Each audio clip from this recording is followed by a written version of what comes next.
Hello friend, आप सबका Arpita medical education में स्वागत करती हूँ। और आज हम लोग देखेंगे रूट ऑफ इंजेक्शन।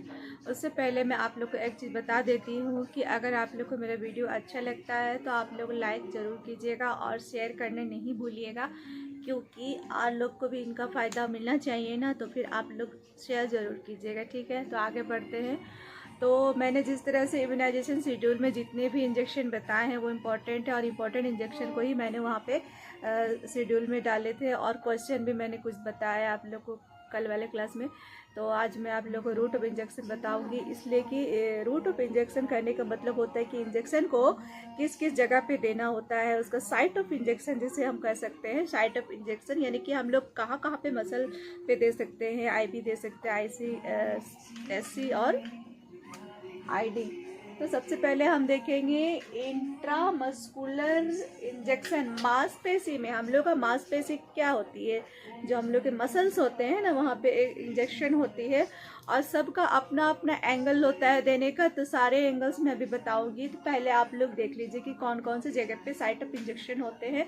तो सबसे पहले तो आईएम है, दूसरा है आईवी जो कि वेन में लगते हैं। जब कभी वेन में लगते हैं तो उन सारे इंजेक्शंस को ध्यान में रख के लगाना होता है। सबसे पहले तो हम लोग को वेन को पहचानने सीखना होगा कि वो हम उसको आइडेंटिफाई कैसे करेंगे। जो वेन दिखाई देते हैं उसको तो हम इजीली वहाँ पे इंजेक्ट कर देते हैं, और अगर नहीं दिखता है तो हम उसको क्या करते हैं, तो नहीं दिखने वाले इंजेक्शन नहीं दिखते हैं वो वेन, जैसे कि बच्चों के इंजेक्शन देने होते हैं आईवी इम्पोर्टेंट। तो बहुत ही मतलब कि जब कभी पेशेंट को बहुत ही सीरियस कंडीशन हो जाती है, उसको वो आईवी इंजेक्शन देना ज़रूरी होती है। जैसे कि कोई पेशेंट सीरियस उस कंडीशन में आईवी के इंजेक्शन लगते हैं, तो वो कब कब लगते हैं आप लोग को ये पता होना चाहिए, ठीक है। तो आईवी तो होती है कि नस में लगती है। जब कभी बच्चों के नस नहीं मिलते हैं या तो वेंस नहीं दिखाई देते, अफियर नहीं रहते हैं, तो हम लोग को वहाँ पे क्या करना होता है, हम लोग को वहाँ पे पल्पेट करके देखना होता है। जैसे कि ये यहाँ पे हाथ में जो क्या कहते हैं, रेडियल नर्व होते हैं। रेडियल नर्व आप लोग को हम एक चीज़ नर्व के बारे में जब क्लास लेंगे तो आप लोग को बहुत अच्छे से बता देंगे कि कौन सा नर्व कहाँ पाई जाती है। तो वहाँ से हम लोग को वेन मिलती है, और पल्पेट करने से या छू के पता कर ले सकते हैं कि वहाँ पे नर्व है कि नहीं है। उस जगह पे हम लोग पल्पेट करके उसको महसूस करके भी वेंस में इंजेक्शन दे सकते हैं। दूसरा हो गया। अब तीसरा ये है कि सबकुटेनियस। सबकुटेनियस रहने का मतलब होता है कि स्किन पे पड़ने वाला इंजेक्शन, जो बच्चों को ज़्यादातर पड़ते हैं सबकुटेनियस। और सबकुटेनियस एक और इंजेक्शन आती है इंसुलिन के इंजेक्शन, ये एडल्ट को होते हैं, जो कि अभी मैंने कल वाले क्लास में, कल के पहले वाले क्लास में मैंने आप लोग को बताया था कि टीबी का इंजेक्शन जो होता है कि सबकुटेनियस पड़ता है। बच्चे को कभी भी ऐसे नहीं देना होता है, बहुत ही कम क्वांटिटी में मेडिसिन का जो डोज है वो देनी होती है। सबकुटेनियस आपके स्किन वाले इंजेक्शन होते हैं। और इंट्राडर्मल है ना, आईडी इंट्राडर्मल, जो कि सबकुटेनियस और मसल के बीच वाले इंजेक्शन। सबकुटेनियस मतलब स्किन और मसल दोनों के बीच में एक गैप होगा, स्थान तो होगा ना वहाँ पे, तो उस जगह वाले इंजेक्शन को हम लोग इंट्राडर्मल इंजेक्शन कहते हैं। तो इंट्राडर्मल इंजेक्शन भी बहुत इम्पॉर्टेंट है, कहीं कहीं पे इस चीज़ को इस्तेमाल की जाती है। मैं अगले क्लास में इन सारी चीज़ों को बहुत अच्छे से बताऊंगी। मैं अगला क्लास इसलिए बोलती हूँ क्योंकि जिस टॉपिक पे आज डिस्कस होनी है तो वही टॉपिक पे ना मैं आज बताऊंगी। तो चलिए हम लोग और एक चीज़ देखते हैं। ये तो हुई रूट ऑफ इंजेक्शन। अब हम लोग देखते हैं कि ये मैंने यहाँ पे लिखा। अब उसका हम लोग देखते हैं एंगल ऑफ इंजेक्शन, कितने एंगल पे लगते हैं, कौन सी इंजेक्शन कितने एंगल पे लगते हैं। तो मैं आपको बता देती हूँ। ये एंगल ऑफ इंजेक्शन AOI। देखिए, एक है BCG, दूसरा मीजल्स, पेंटा, TT, JE। मैंने पेंटा के बारे में अभी तक नहीं बताया है, और ये है JE, क्योंकि ये बहुत ही इम्पॉर्टेंट इंजेक्शंस होती है। ये जापानीज इंसेफेलाइटिस के नाम से जानी जाती है। जब मैं आप लोग को कम्युनिकेबल डिजीज पढ़ाऊंगी, कम्युनिकेबल और नॉन कम्युनिकेबल, तो उस जगह पे आपको एक जापानीज इंसेफेलाइटिस के बारे में जानने का मौका मिलेगा। उस जगह पे मैं आप लोग को जापानीज इंसेफेलाइटिस के इंजेक्शन ज़्यादातर इंस्टीट्यूशंस में यानी कि जो टीकाकरण केंद्र है वहाँ पे जापानीज इंसेफेलाइटिस की मेडिकेशंस प्रिस्क्राइब नहीं की जाती है, क्योंकि जितने भी इम्पोर्टेंट आप लोग को थे वो सारे बताए गए थे। सारे के सारे इंजेक्शन देना बहुत ज़्यादा ज़रूरी भी नहीं है, नेसेसरी नहीं होती है।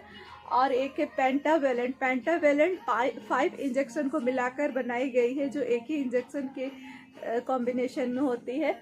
एक होता है मिजल्स, है कि BCG। सबसे पहले तो हम एक चीज़ को मैथमेटिकल तरीके से समझेंगे। तो इस तरह से हम लोग अब स्कूल में पढ़ते थे, एंगल ऑफ लाइन, है ना। तो यहाँ पे हम एक प्लस का साइन देंगे, हम उसको समझते हैं, निकालते हैं। तो ये कितना का एंगल होता है, you know that all of you, 90 degree, है ना। तो हम लोग इस तरह से जब एंगल निकालते हैं तो ये 90 का एंगल होता है। ऐसे सीधा जाते हैं तो 90 को कौन जो काटते हैं वो 45, ठीक है। यानी कि हम सीधा सीधा पुश करते हैं इंजेक्शन, तो वो है 90 डिग्री, पेंटावेलेंट इंजेक्शन होती है। टी सीरीज वैक्सीन जो मैंने कहा है, उसमें कुछ इंजेक्शन आते हैं टी सीरीज में, जो 90 जितना भी टी सीरीज के इंजेक्शन है वो 90 डिग्री के एंगल पे पुश किए जाते हैं।